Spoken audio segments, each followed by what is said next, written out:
విజయవాడలో బోట్ల తొలగింపు ఆపరేషన్ 6వ రోజు కొనసాగింది. ఇప్పటివరకు ట్రై చేసిన పద్ధతుల్లో కాకుండా కొత్త విధానంలో బోట్లు తొలగించేందుకు యత్నించారు ఇంజనీర్లు, నిపుణులు. బోట్లు తొలగించేందుకు ఇదే చివరి పద్ధతి అంటున్నారు. దీంతో బోట్ల తొలగింపు సాధ్యమయ్యేనా, ఎప్పటికి పూర్తయ్యేను అనే ప్రశ్నలు జోరుగా ఉత్పన్నమవుతున్నాయి.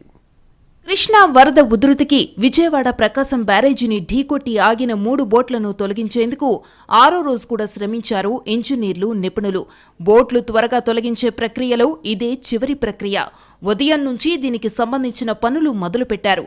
ఇందుకోసం హెచ్ బ్లాక్ను సిద్ధం చేశారు. హెచ్ బ్లాక్ కోసం 6 టన్నులకు పైగా బరువుండే ఐరన్ బ్లాక్లను సిద్ధం చేస్తారు. వాటిని 2 భారీ ఇసుక తరలించే బోట్లకు హెచ్ ఆకారంలో వెల్డింగ్ చేస్తారు.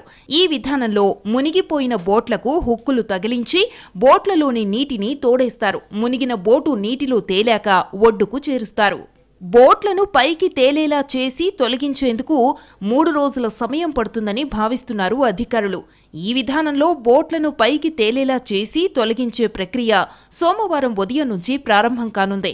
శనివారం సాయంత్రానికి 20 మీటర్ల వరకు ఒక బోటును లాగారు. మొదట కచ్లూరు టీం డబుల్ స్టీల్ వైరింగ్తో అదనపు బరువును లాగేలా ఓ డోజర్ను వినియోగించింది.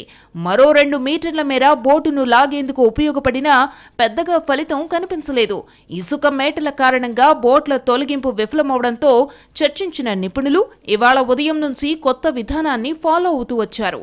పూర్తిగా హెచ్ ఆకారంలో పెద్ద బ్లాక్ను సిద్ధం చేస్తే దానిని ముందుకు తీసుకెళ్లి మునిగిన పడవల పక్కన నిలబెడతారు. 2 భారీ ఇసుక పడవలను 4 మీటర్ల వరకు నీటితో నింపుతారు.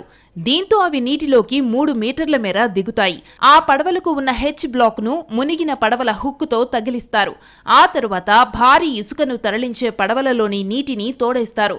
దీంతో మునిగిన పడవ తేలుతుంది. తేలిన పడవను ఒడ్డుకు చేరుస్తారు. ఎలా అయినా పడవలను తొలగించాలని దృఢ సంకల్పంతో ఇంజనీర్లు నిరంతరము శ్రమిస్తున్నారు.